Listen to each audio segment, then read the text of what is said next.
myself. She can't decide. She keeps on looking from left to right. You're listening to your favorite DJ, DJ Retro. Searching it so hard. I miss the right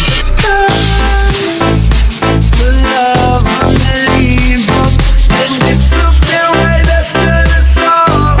So give me the love to show you, hold you, leave me away, that's it.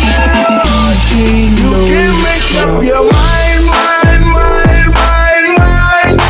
Please don't waste my time, time, time, time, time.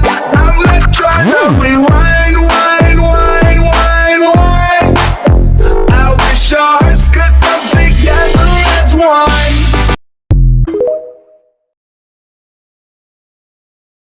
Facts ng mga matitinong lalaki na hindi alam ng mga babae. Girls, may mga lalaki pa rin matinong mag-isip pagdating sa relationship. Mga lalaki pa rin na malaki ang respeto sa ating mga babae. Mga lalaki nga na kaya magsunod-sunuran sa'yo, wag mo lang iwan.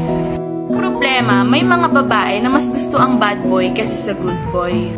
Mga babae rin na mabilis magsawa pag hindi na sila nakakaramdam ng kilig. Mas pag nasaktan kayo, sabihin nyo lahat ng lalaki manloloko. Mga lalaki, talagang may mga similarities sila sa pag-uugali, pero hindi lahat manloloko. Jack, mas pinansin nyo yung lalaking sakit sa ulo kaysa sa lalaking kayang isakripisyo yung lahat, maging maayos lang kayo. Bako, ano pinagkaiba ng good boy sa bad boy? O pag kayong bad boy nasaktan, ayaw kayong magagantihan. Kasi syempre yung isa hindi papayag na hindi niya maparamdam yung sakit na pinaramdam mo sa kanya. Kung nasa matinong lalaki ka, wala kang maririnig. Ipon niya yun kasi ayaw kanya saktan. Ganun kanya kamahal.